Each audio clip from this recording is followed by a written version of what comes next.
They'll definitely get their karma for that. But I had no idea that you and Merlin was so close outside the show. Well, Merlin on that show, if you watch that show, I mean, one of the things that pops that everybody, I mean, I'm just saying this because this has been the fan reaction that I've gotten throughout my whole life, my whole adult life, is that Merlin and I had just a dynamic uh, screen chemistry. I mean, that's not something you could fake. That's two dudes that were really, really close friends, that were very tight, that spent every waking.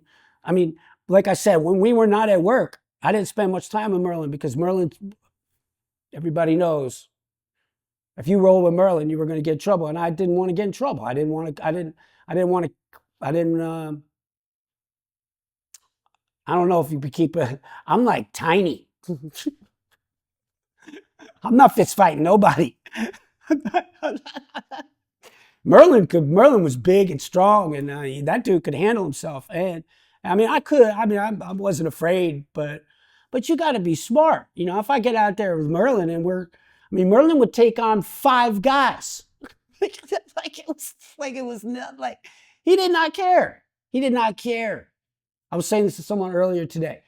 Merlin was one of a very strange aspect of his personality was he did not care what anybody thought of him. Anybody that was going to pass judgment on him, the way he lived, the way he presented himself, the way he carried himself, he could care less. But if you side-eyed him or you looked at him funny, or if he felt that you crossed him or that you somehow disrespected him in any way, shape, or form, you're going to get the whole package, man. You're going to get everything. He would not stop. He was relentless. That was his approach to everything in life. He was relentless. He enjoyed every aspect of his life. He was always, I think that might be Dominican, man. He just lived his life to the fullest. Merlin also Merlin got really involved in bodybuilding. Like he got huge. I mean, he was into like the work before anybody was. I mean, that's just a fact. I mean, anybody that knows Merlin knows it. He was all into all kinds of super workout. And I mean, not just diet and exercise, and also like he was hooked up with those Balco guys up in they were doing the stuff with Barry Bonds and with the U.S. track team. So he was taking like steroids that weren't even on the market. They were like crazy steroids. So he was just super yoked. I mean, like his arms were like this big, his chest was out to here. I mean, he was just huge. But along with that comes a crazy temper. I mean, so Merlin was already wild. I mean, but Merlin probably gained 30 pounds of muscle in like an 8-month period. And then he just lost his mind. And what he was doing is he was messing with people on the set. And he would just go around like doing pranks. And some people didn't like being pranked, you know? And one time he was hanging up pictures all over the set and of like car accidents and people that got hurt. And I just didn't like it. It just kind of like rubbed me the wrong way. I just, but this is just boys being boys. I mean, when you work together every day, this is like office. This is water coolers. This is what we were doing. And so he put up these pictures and I just got mad and I went around the set.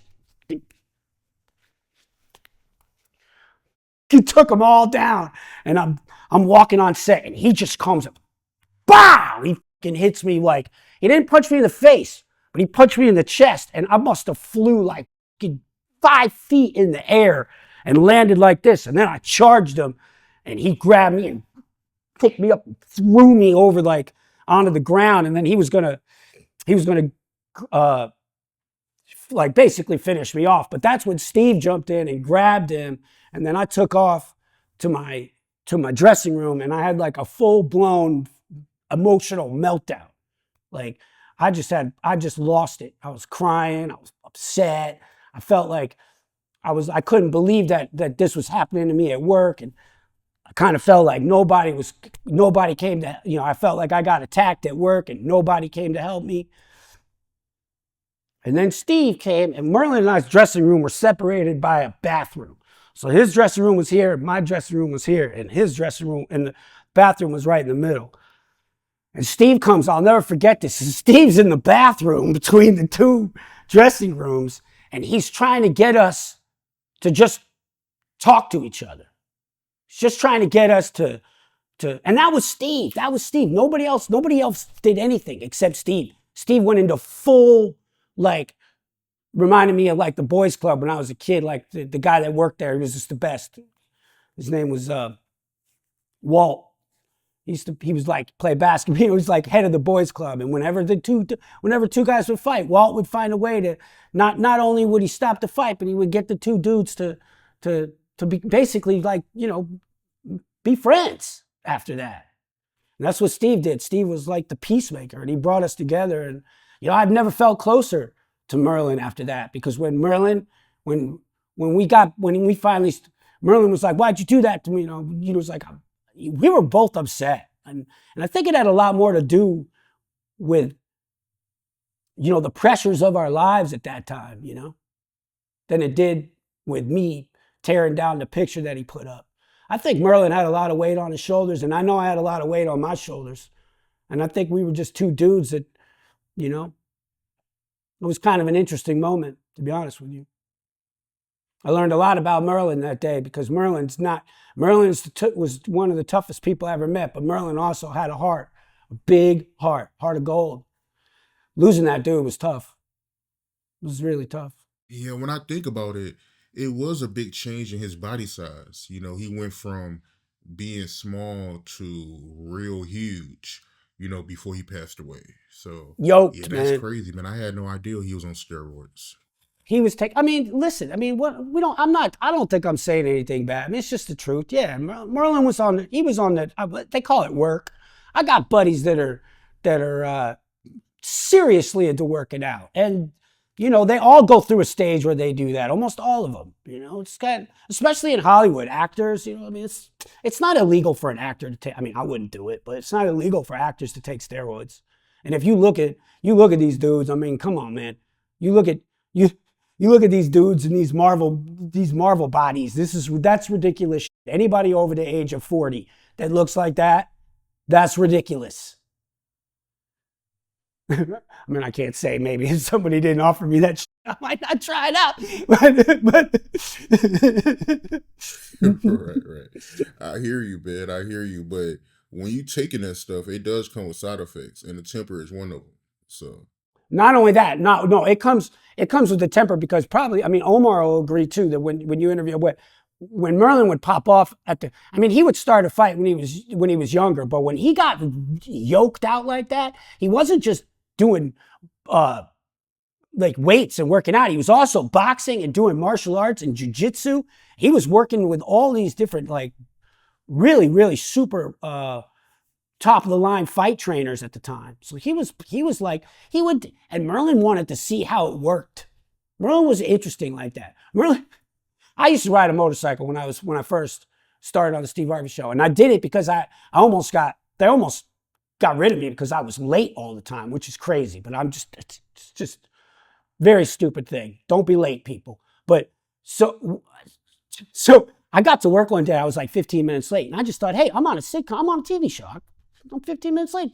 Who cares, right? I get to work. The stage manager comes up to me and he's like, if you're late one more time, well, they're going to fire you. I was like, you could get fired from a TV show for being late? I was like, I thought you had to like crash a car or get in trouble or do something crazy. I was like, I didn't know you could get fired for being late. I was like, I need to get a motorcycle. So I got a motorcycle and I started getting to work on time. But long story short, after Merlin started to get real, he got a motorcycle. But Merlin didn't get like any old motorcycle. Merlin went out and found, what's the biggest, fastest motorcycle that a human being can ride, right? So he bought it. Most people will go out and buy a motorcycle and just ride fast. No, Merlin rode that motorcycle at 190 miles an hour everywhere he fucking went. He crashed it like 2 times. I have no idea how he didn't die on the motorcycle. I really don't. I mean, these stories about his car, these are all true. He had like a fucking James Bond car. It had license plates that flipped and oil slicks that came out, and he had like blackjack nails that came out. I swear to God, I swear on my life, this man had a Batmobile. I never got to see it because I saw pictures of it, and his friends in order to get the work done on the car, he had to bring it out to New York because he couldn't get anybody in LA to do that. But Merlin knew people in New York. In New York, Merlin could get that kind of work done on his car. So he brought that BMW out here. It was like a blue 3 Series, like 2-door, super fast, like M Series, like 3 Series BMW.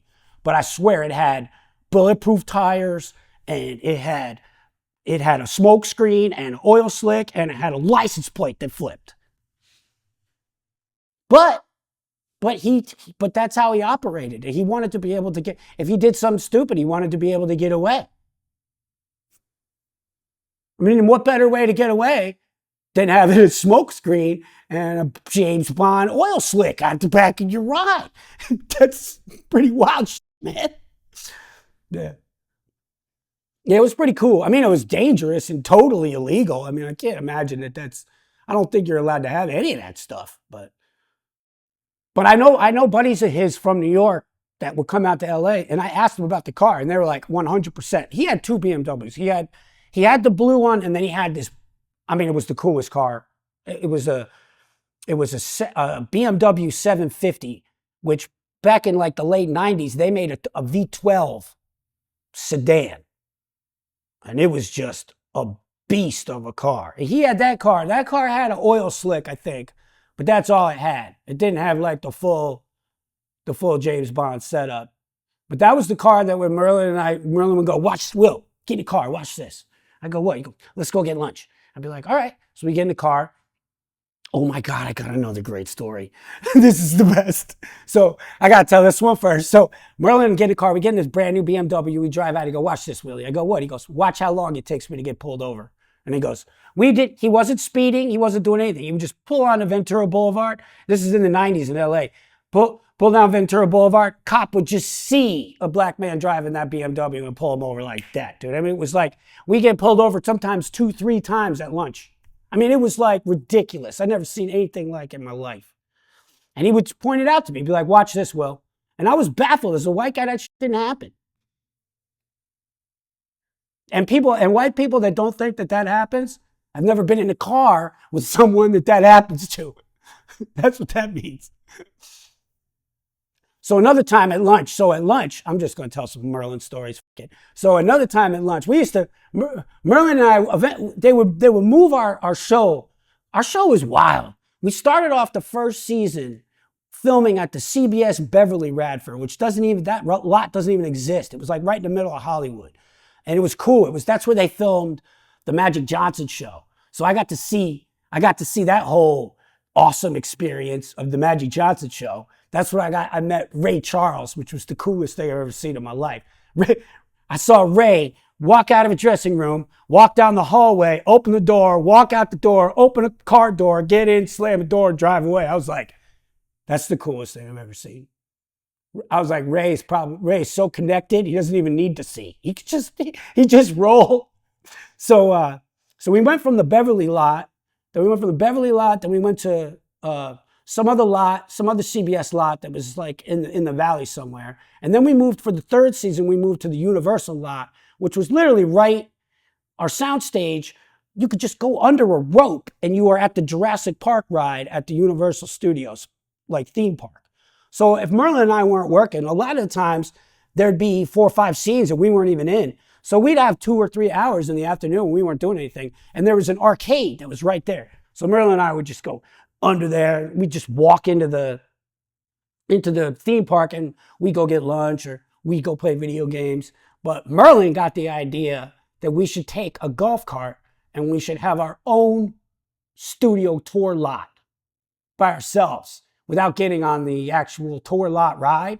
So Merlin takes a golf cart and we get on it and we start driving all through the lot. And Merlin gets the crazy idea to drive backwards across the Jaws ride. I don't know if you know what the Jaws ride is, but the Jaws ride is the trolley goes through this bridge and then the bridge kind of fake breaks and this fake shark it comes up and goes like this.